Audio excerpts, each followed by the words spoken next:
The Starfield release is now just weeks away, and with it being so close, so much more news is coming out through Bethesda and loads of other sources.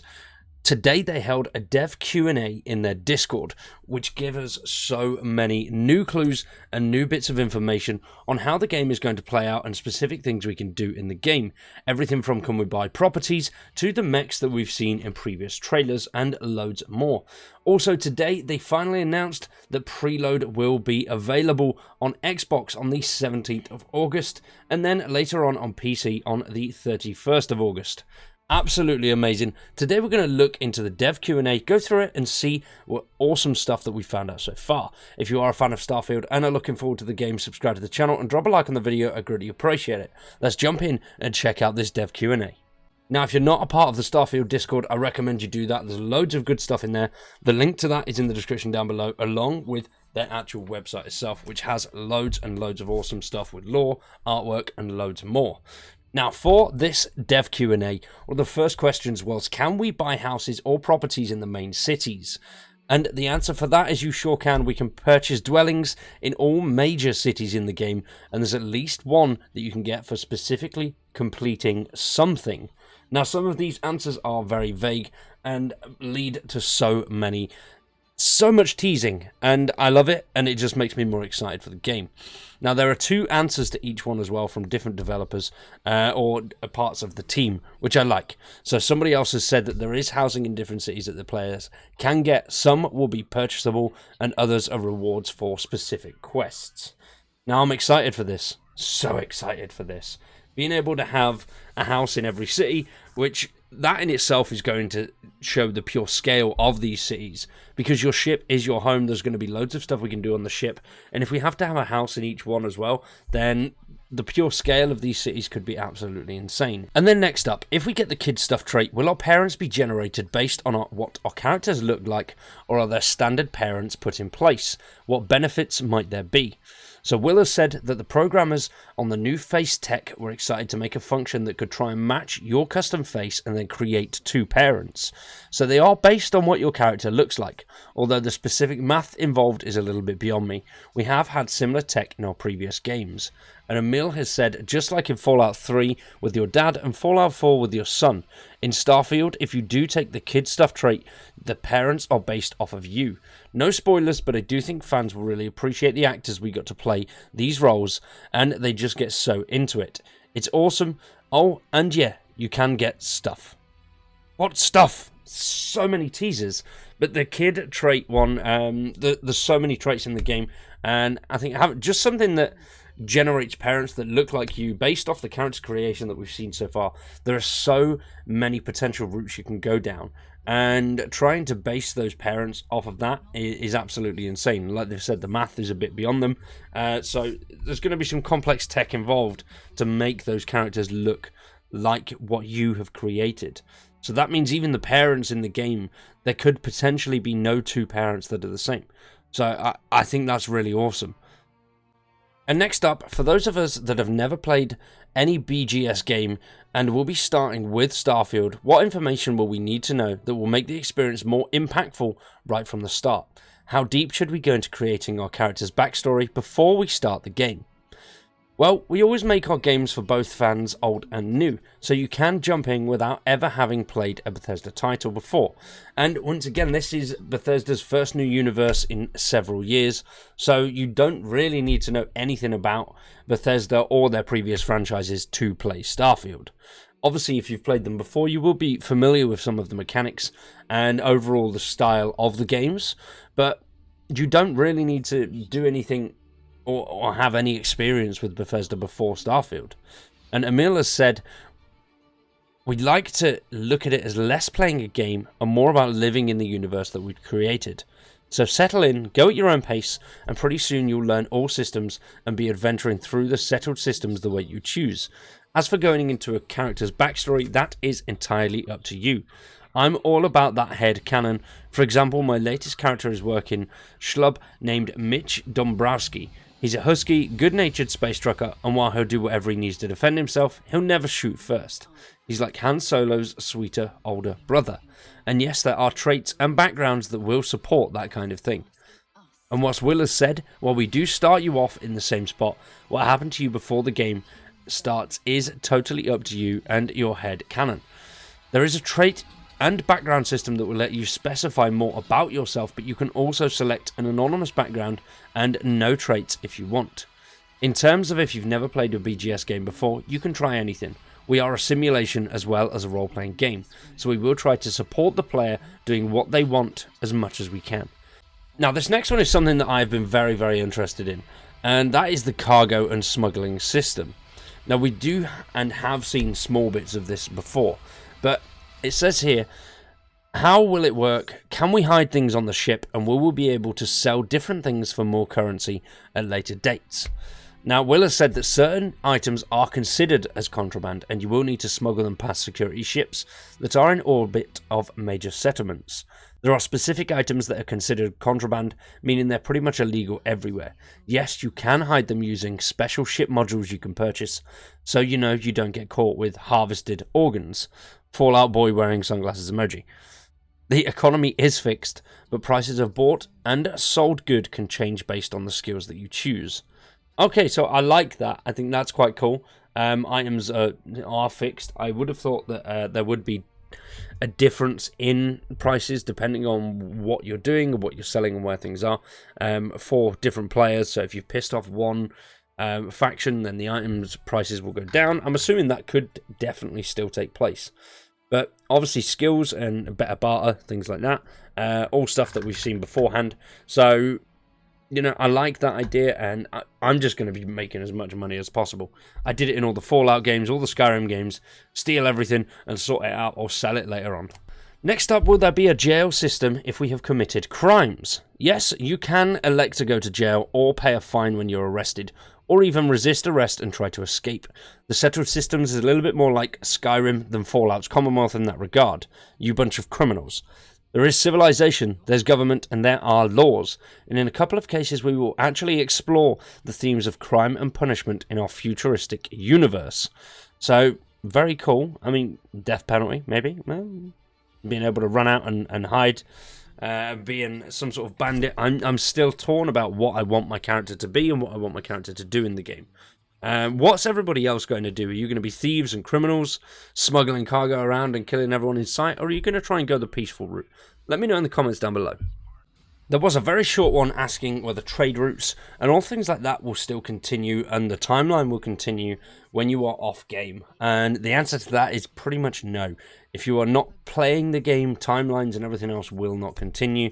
So if you are doing trade routes and stuff like that later on in the game, you will need to be online for those timings and trade routes to actually complete. None of that will happen offline. Next up is one that's really good, and I like this, just like we could do in Fallout and even Skyrim. To an extent, can we be a double agent? Can we join United Colonies and also Crimson Fleet and give the United Colonies information? And what factions have that feature if they do? Now, Will has said all of the playable factions can be completed independently. The Crimson Fleet storyline will feature you being an undercover agent inside the fleet on behalf of UC SysDef, a specific military branch of the United Colonies.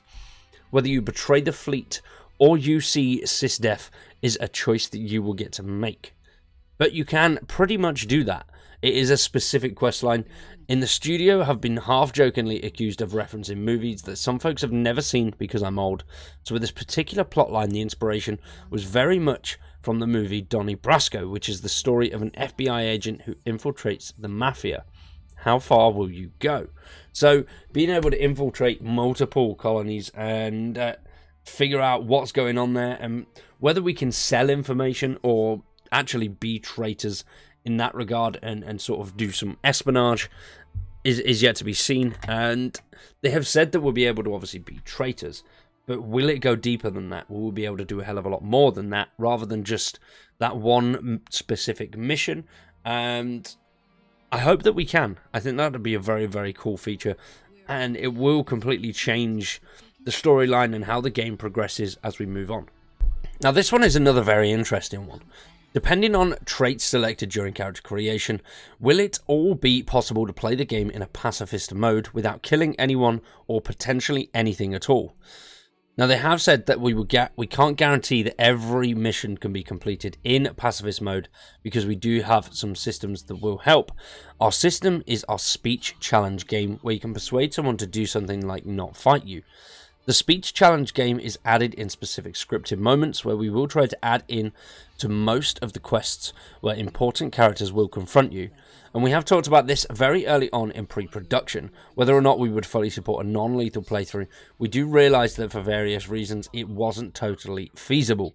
Now, that being said, there are some good non-lethal options, whether through dialogue or by using a non-lethal weapon that can be used in certain situations, in honestly a lot of situations. Though I couldn't comfortably say you can complete the entire game without killing anything whatsoever. The settled systems is mostly civilized, but it can be a dangerous place if you're going off the beaten path. And you are absolutely going off the beaten path. Now, this one's a little bit different, and I like this. It's quite cool. What beliefs and basic history of the religions can we join? Sanctum Universum, Enlightened, or the Great Serpent? So existing IRL religions are part of the Starfield universe, with folks of all religions and denominations out there, but we don't really focus on them in the game. Instead, we highlight our 3 new ones specific to the game.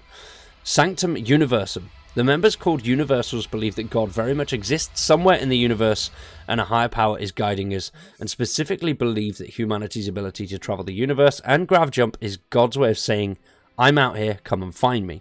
Then the Enlightened are essentially organized atheists. They don't believe in any kind of higher power, rather they teach that human beings have to take care of each other, and they practice what they preach through various community outreach programs. I think we need one of those religions, that'd be quite good. And then House Varun. Oh boy. So in the game you're not really sure what the complete truth is. But the gossip amongst guards is that a colony ship sets off for a new world, making grav jumps along the way. After one of the grav jumps, one passenger claims he spent time communing with the celestial entity known as the Great Serpent. With a few seconds for everyone else, it was much longer for him. And he brought back a mandate, which is basically get on board or be devoured when the Great Serpent encircles the universe. Is it true? So in the game you sometimes face off against House Varun Zealots as an enemy group, and that's their motivation. We recently got the House Varun logo tattooed on my wrist, so yeah, I dig them. The Sanctum Universum is only a couple of decades old in the timeline, but has gained a lot of prominence. They believe that God is out there, somewhere, in the universe, and humanity's ability to travel will bring us closer to God. Now this one is a good one. How many companions total will we be able to recruit? There are over 20 named characters who will be able to join your crew. 4 of them are from Constellation and have the most story and interaction with the player, but all of the named characters have their own backgrounds and can follow you around and carry your stuff. We've really focused on members of the Constellation, and when we first began Starfield pre-production, we looked back at our previous games and realised how popular and effective companions were. So they are a big priority for us, and we really wanted to tie them directly to the main quests.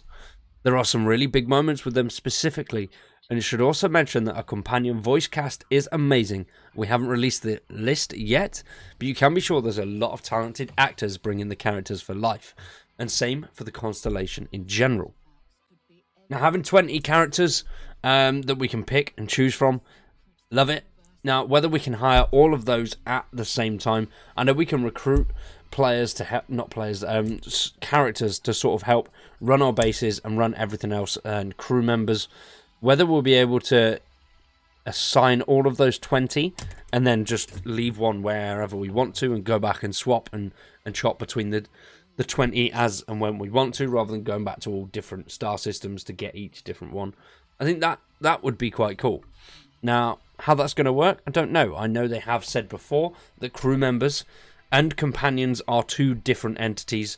Whether we can still get those companions all on board the ship, though, and then pick and choose which one we want to take off with us, I think will be a nice feature. And more on the crews. When we assign crew members to work at outposts, do we have to pay them? Now, we only pay them once. We actually experimented with paying them regular salaries, but ultimately decided to just have one upfront cost. There's a lot to do in Starfield, and we wanted to minimize what the player had to constantly keep track of, and a one-time payment which should be the best. You can also use the speech challenge game to negotiate.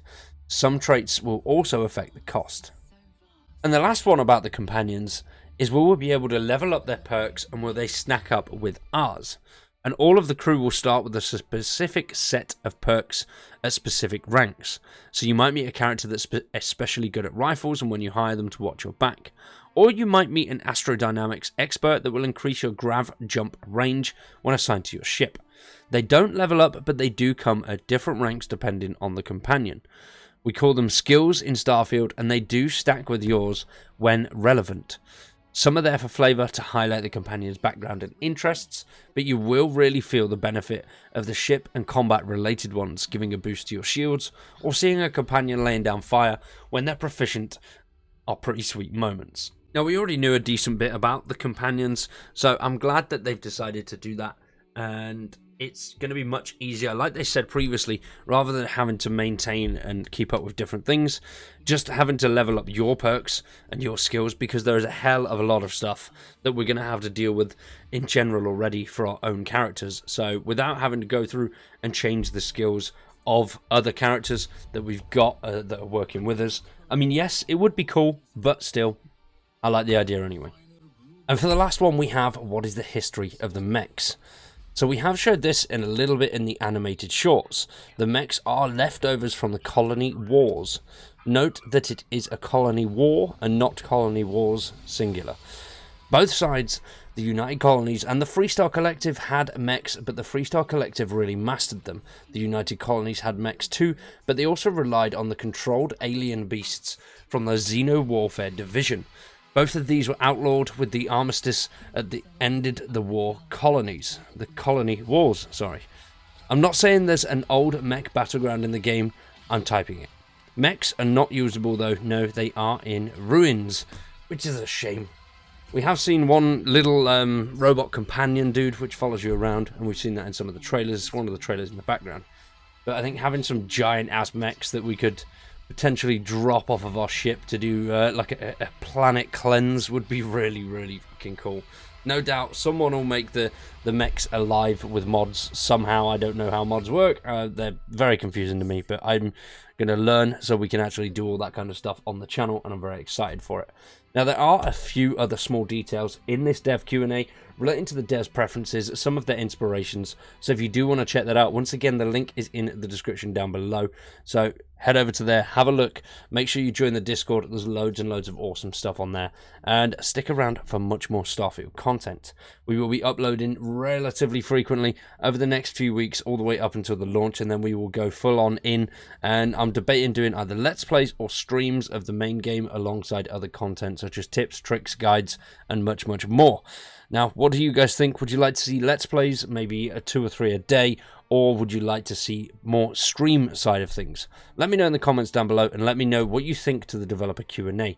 For now, though, I've been Space Cowboy. You guys have been awesome. Thank you for watching, and we'll see you in the next one.